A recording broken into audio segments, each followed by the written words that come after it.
Vous comme moi, je pense, on s'est toujours dit on n'aura pas de retraite. On comptait pas les caisses de retraite, elles font ce qu'elles peuvent. Notre rôle de faire en sorte que les choses se passent le mieux possible. Ça. Et il ne faut pas être passif par rapport à ça, il faut au contraire être proactif.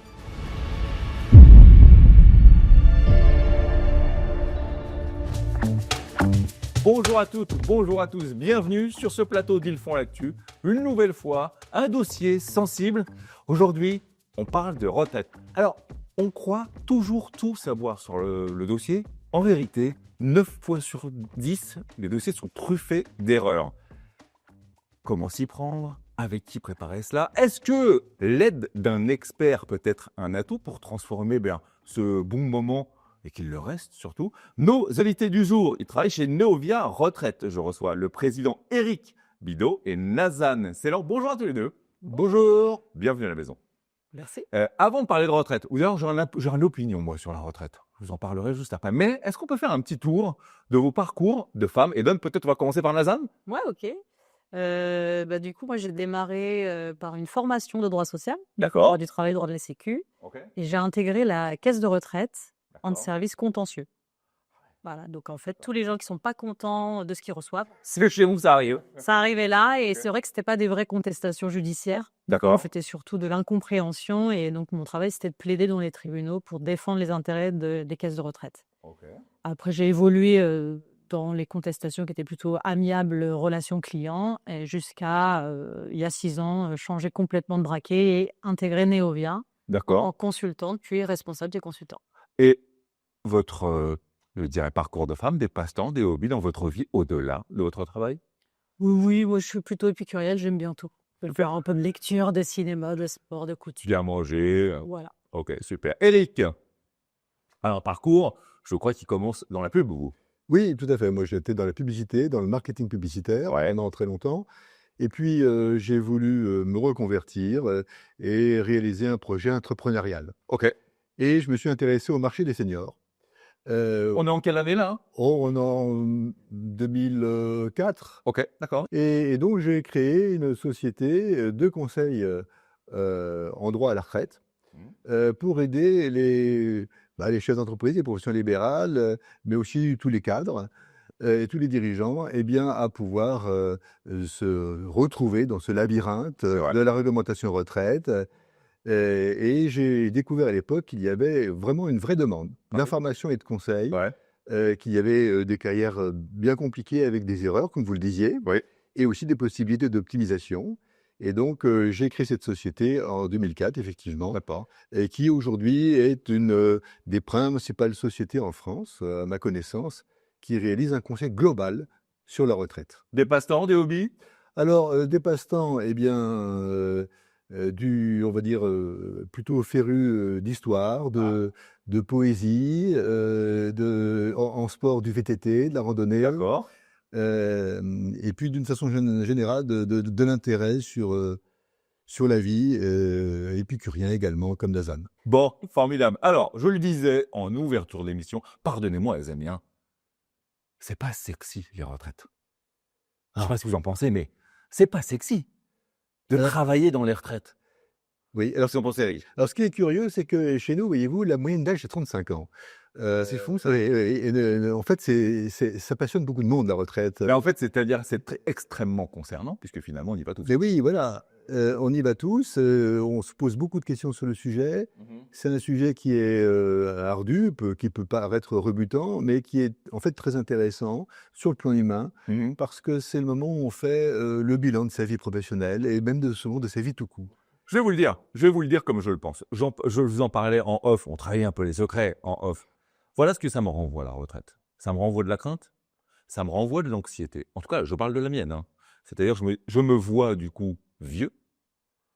Je me vois au bout du parcours, avec un rôle social un peu moins important. Je vois beaucoup de paperasse, beaucoup de complications, beaucoup de cassage de tête cérébrale. C'est ça que ça me renvoie la retraite. Et finalement, la petite flamèche que je devrais avoir de me dire, c'est le moment où on se détend un peu. En fait, je l'ai un peu moins. Vous êtes, comment vous voyez cette... Bah, c'est justement notre rôle de faire en sorte que les choses se passent le mieux possible. ça. C'est un Et bon moment, ouais. voilà. Mais contrairement à par rapport à ce qu'on se disait tout à l'heure, la retraite, elle est beaucoup aussi imaginée comme étant une fin de C'est vrai. parcours de vie. Ouais. Ce qui peut être vrai, mais aujourd'hui, nous, on aide aussi à envisager, quand on parlait du fait qu'on travaille beaucoup avec des dirigeants, à voir ça comme une stratégie aussi. C'est pas forcément j'arrête de travailler, je prends ma retraite. Ça, c'était une vision il y a Un peu quelques classique, années, en ouais. fait. Ouais. On va y revenir sur ce qu'il faut faire. Alors, juste avant, vous l'avez compris, monsieur, dame, on va parler aujourd'hui de retrait. J'aimerais, peut-être l'un ou l'autre, que vous nous disiez, allez, vraiment avec des mots très simples, qu'est-ce que fait Neovia Retraite, précisément? Neovia Retraite est une des rares sociétés à ma connaissance qui intervient pour apporter un conseil global sur la retraite, à la fois pour ce qu'on appelle la retraite par répartition. Et pour la retraite, oui, alors la retraite par répartition, c'est le régime obligatoire, c'est ce qu'il y a sur votre fiche de paye D'accord. et ce que vous allez percevoir obligatoirement alors que vous prendrez votre retraite. Et puis la retraite par capitalisation, c'est volontaire, C'est ce qu'on veut faire. c'est ce qu'on veut faire, OK. et c'est à vous de le Dans la constituer. capitalisation, on peut donner 2-3 exemples. Qu'est-ce qu'on peut faire, par exemple? Ben, vous allez vous constituer un capital, donc De ça peut être des immobiliers, ça peut être des placements, de l'assurance vie, des plans d'épargne retraite, justement. Et donc là-dedans, vous êtes également conseil. Absolument, nous sommes également conseil sur ces sujets. Puis il y a deux périodes de la vie. Il y a la période où on constitue sa retraite. Et donc là, effectivement, il faut eh bien, choisir les fonds, la stratégie d'acquisition de capital. Est-ce qu'on fait de l'immobilier, comme je le disais. Et puis il y a la phase de restitution. Ouais. Donc on est à la retraite, on arrive à la retraite. On laisse la retraite. Et là, il faut vérifier les droits, vérifier qu'on va bien percevoir les droits qui nous sont dus. D'accord. Est-ce qu'il n'y a pas des anomalies, des erreurs? Est-ce qu'il n'y a pas des dispositifs à mettre en place, comme des cumuls emploi-retraite, de la retraite progressive, des rachats de trimestres? Tout cela se calcule. Et puis, bien sûr, il faut vérifier et faire corriger les erreurs aussi, bien sûr. Donc une nouvelle retraite, deux parties bien Deux parties. Et puis, il y a toutes les formalités administratives qui vont avec, et pour lesquelles on décharge totalement nos clients. Quelle est, selon vous, la plus grande croyance erronée qu'on peut avoir sur la retraite? Eh bien, Plus Eric qui va Ouais. bien vous dire. je dirais d'agir par par excès de confiance, c'est-à-dire de se dire que bon bah il y a rien à faire, qu'on verra bien, de remettre toujours au lendemain. Non, en réalité, il faut pas être passif par rapport à ça. Il faut au contraire être proactif.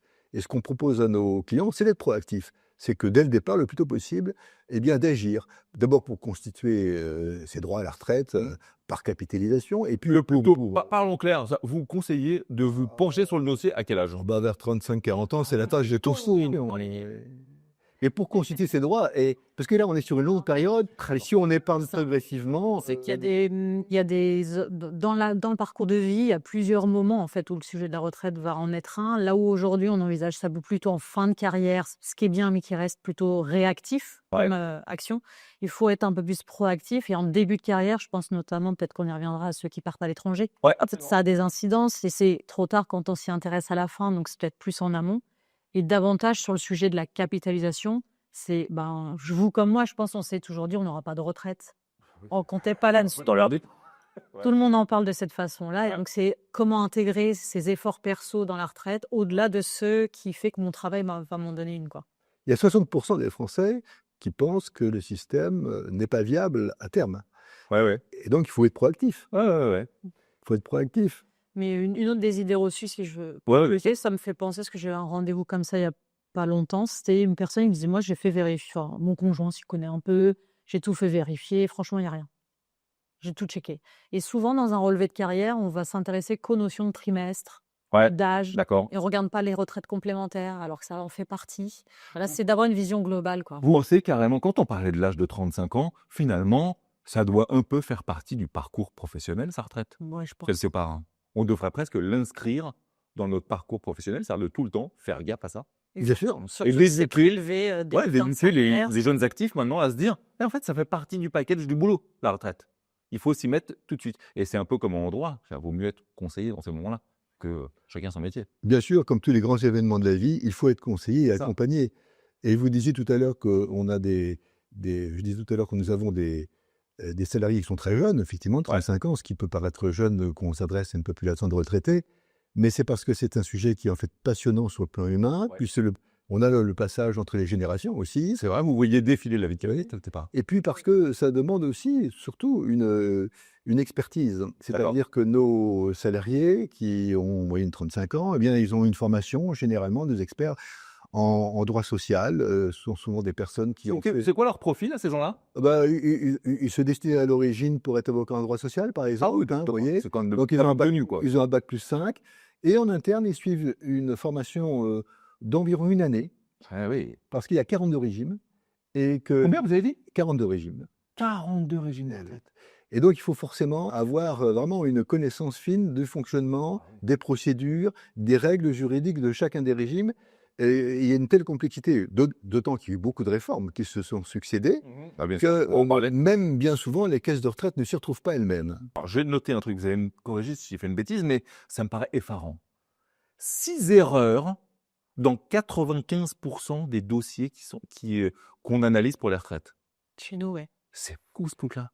C'est-à-dire qu'on croit est bon, et en fait, on a tout le temps faux, quoi. Bah alors du coup, déjà, première chose, je pense, et je tenais aussi à le dire, c'est que les caisses de retraite, elles font ce qu'elles peuvent. Hein, c'est un service public, donc ils sont en galère comme C'est gentiment. d'autres.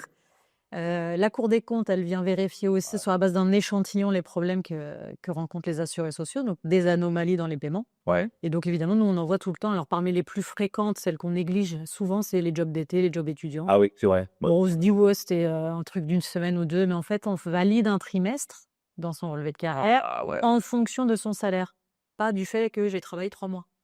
Et Donc, c'est un message pour les jeunes qui nous regardent. ouais, c'est important. Il faut les avoir, il faut garder les fiches de paie, il faut garder Oui, ces trucs. Bien sûr. Tout à fait. Donc, il y a les jobs d'été étudiants, il y a les points de retraite complémentaires, j'en parlais tout à l'heure, le service militaire, le nombre d'enfants, c'est des choses qui sont absentes du relevé et qui ont des incidences. Les carrières à l'étranger, puis la multiplicité des statuts. Quand on dit, par exemple, je suis polypensionné, c'est que j'ai cotisé à plusieurs régimes. Avant, on pouvait être salarié dans une même entreprise. C'est vrai. C'est plus Et faire carrière toute une vie, dès le départ. Exactement. Dirigeant, profession libérale, expatrié, donc quel est le cas de figure, selon vous, avec votre expertise, le plus piégeux? Moi, je dirais qu'il y a 2 choses. Il y a l'étranger, en effet, parce que, par exemple, une chose à savoir, c'est que si je pars à l'étranger dans plusieurs pays et que je décide de cotiser localement dans ces pays, de fait, ça va se reporter sur ma retraite française, mais seulement qu'un seul pays. Il n'y a pas de cumul. Et donc, on peut avoir travaillé toute sa vie, finalement, et avoir ce fameux taux plein qui ne le soit pas au moment du départ à la retraite et de subir une décote. Donc ça, c'est un truc à anticiper. Ouais, c'est clair. Pour les dirigeants, je dirais que c'est plus relatif à la stratégie de rémunération et de structure juridique d'entreprise. D'accord. Je monte ma société, je vais me rémunérer de cette façon-là, et quels enjeux, en fait? Parce que vis-à-vis de la retraite, ça reste plus ou moins pareil. Mais est-ce que je me paye plus en dividendes, en salaire ou pas? Ça va être plus Absolument. stratégie de rémunération. Je reviens 3 secondes sur l'étranger, parce que ça me semble très important de faire un point là-dessus. Ça s'adresse peut-être aux expats qui nous regardent, ou à ceux qui ont ces fonctions d'aller travailler dans plusieurs pays. Peut-être que lorsqu'on se destine à ce genre de carrière, il faut tout de suite, et effectivement dès 35 ans, prendre conseil auprès de sociétés comme la vôtre, pour tout de suite bien faire les choses, quoi. Exactement. Parce que vous pouvez cotiser en local, ça peut être un choix, mais vous pouvez aussi cotiser volontairement à des caisses spécifiques. Il y a la Caisse des Français à l'étranger, par exemple. Et nous, on peut vous aider à faire les calculs des impacts que ça va représenter. Ouais, qu'on comprenne bien. En fait, vous enlevez la partie anxiogène de la retraite, quoi. On aide à prendre des décisions. Si je devais résumer tout à l'heure ce qu'a dit Eric, c'est qu'on est dans l'expertise des droits à la retraite et dans le conseil. Donc, on aide à prendre des décisions. Et d'ailleurs, pour clore un peu pour apporter un supplément sur ce sujet, on parle souvent aussi de bilan retraite, d'expertise retraite, quelle différence? On va dire que, pour moi, pour faire simple, le bilan retraite, c'est une méthode de calcul qui permet de calculer les droits qui vont être versés, les montants qui vont être versés par les caisses, alors que l'expertise retraite, c'est l'inverse, c'est-à-dire qu'on va calculer non pas les droits que les caisses vont vous verser, mais les droits que les caisses doivent vous verser. Ce à quoi on a droit. Voilà. J'ai compris. Donc, c'est la législation. 3 mots. Réforme des retraites. Truc partout. Il y en a à tous les dîners, à tous les apéros. Réforme des retraites. Depuis la dernière, qu'est-ce que ça change concrètement aujourd'hui pour un actif, on va dire, de 50 ans? La réforme des retraites, elle a eu vocation à repousser l'âge légal, l'âge à compter duquel on ouvre au droit au paiement de sa retraite, pour toutes les personnes nées à compter du 1er septembre 61. Ok, donc tous les gens qui nous regardent, qui sont nés à partir de 61, ça me concerne directement. Exactement. Et donc, ils doivent décaler leur âge de 62 vers 64 ans. D'accord. Donc, si on est né en 65, 63 ans et 6 mois ou 9 mois, je ne sais plus. Et donc, il y a un âge spécifique en fonction de sa génération. Il y a l'allongement aussi des cotisations. On passe de 168 à 172 trimestres. Donc, ça, c'est plus communément les 42 années de cotisation ou 43. Ouais. Voilà, c'était le gros enjeu de la réforme des retraites. Retraite progressive, cumul emploi-retraite, rachat de trimestre. Comment savoir si ces dispositifs sont vraiment intéressants? Ah. Ah. Bah oui, eh bien justement, c'est tout l'objet d'une expertise, c'est-à-dire pour chaque dispositif qui peut concerner un client, hein, eh bien de pouvoir évaluer l'intérêt, la rentabilité de ce dispositif, parce qu'il peut y avoir un coût, hein, le rachat de trimestre par exemple, et pouvoir évaluer en aide fiscale, compte tenu des avantages fiscaux, quel est le gain que l'on peut obtenir sur une espérance de vie. Et ce gain, il peut être de plusieurs dizaines de milliers d'euros sur une espérance de vie. On atteint bien souvent 50 000 à 100 000 euros de gains sur une espérance de vie. Incroyable. Ouais, parce que quand on pense rachat, on pense le coût.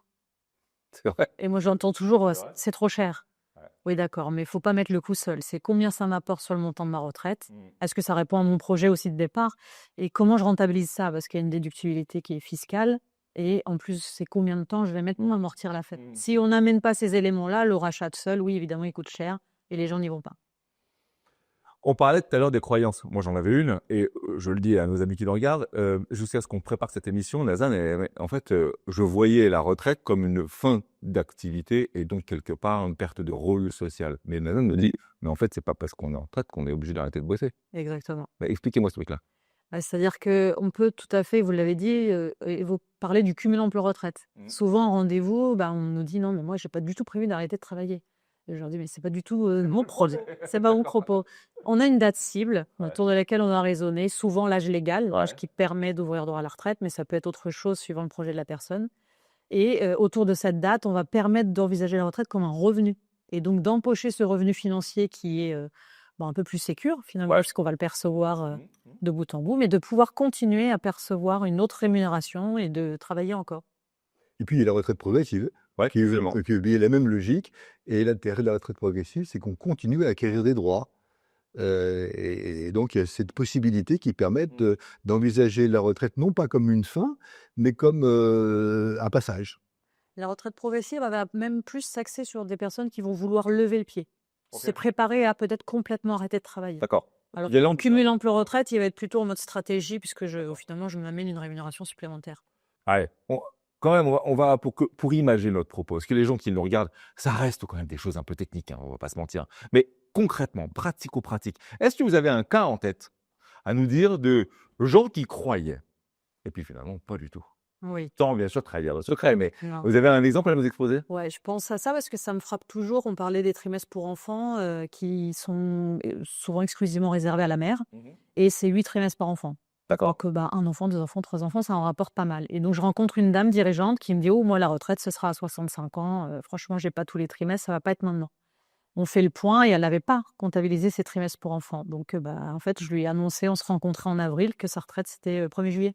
Ah ouais. Donc, on a tout fait en urgence pour qu'elle puisse percevoir ses retraites. Et puis ensuite, Elle a est aménagé censée sa partir rémunération. quand, du coup? 3 ans après. Oh, incroyable. Donc là, c'est en fait, comme on dit en anglais, game changer. Ça change la vie Exactement. immédiatement, quoi. Ouais. Incroyable. Oh, j'adore.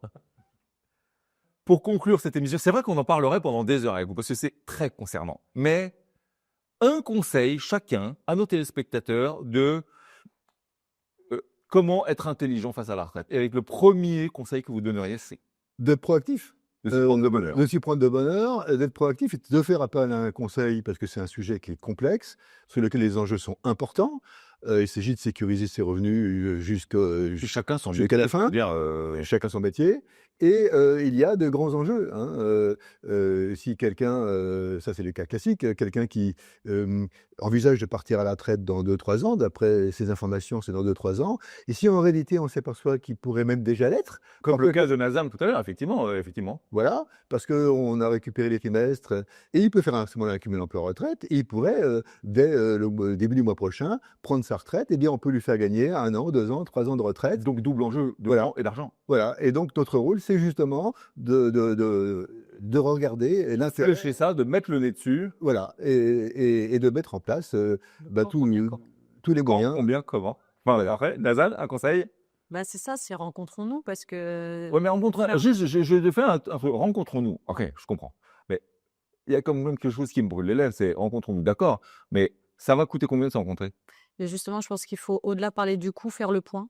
Donc, on se D'accord. rencontre gratuitement. J'allais dire, L'appel de conseil, l'appel à un ami, à l'ami Nazan, il est gratuit celui-ci. c'est gratuit. On évalue ensemble l'opportunité d'aller plus loin, en fait. On émettra un enjeu particulier. Ah, Et donc, la personne, après, elle est libre donc de refuser. j'ai bien tout fait, j'ai été bien conseillé, et en vérité, c'est à peu près en ordre, il n'y a pas de sujet. Il n'y a pas de sujet. Il y a un schmilblick, il y a sujet, et là on en parle. Exactement. Et c'est ce qu'on propose à tous ceux qui nous regardent, eh bien, c'est de nous contacter pour leur réaliser avec eux un rendez-vous pour faire un diagnostic Formidable. sur leur relevé de carrière. Un petit côté de Pierre Bellemare de Zérance Retraite. Ça s'appelle Néovia Retraite. Merci beaucoup à tous les deux. Merci Olivier. On vous souhaite bon vent, plein de choses. Et puis venez de temps en temps nous donner de l'information sur la retraite parce que c'est intéressant. Puis en plus, c'est un sujet un peu d'actualité. Oui. Vous qui nous regardez, on se retrouve très vite pour une nouvelle émission. D'ici là, tâchez d'être heureux parce que le reste, ça suit toujours. Bye bye.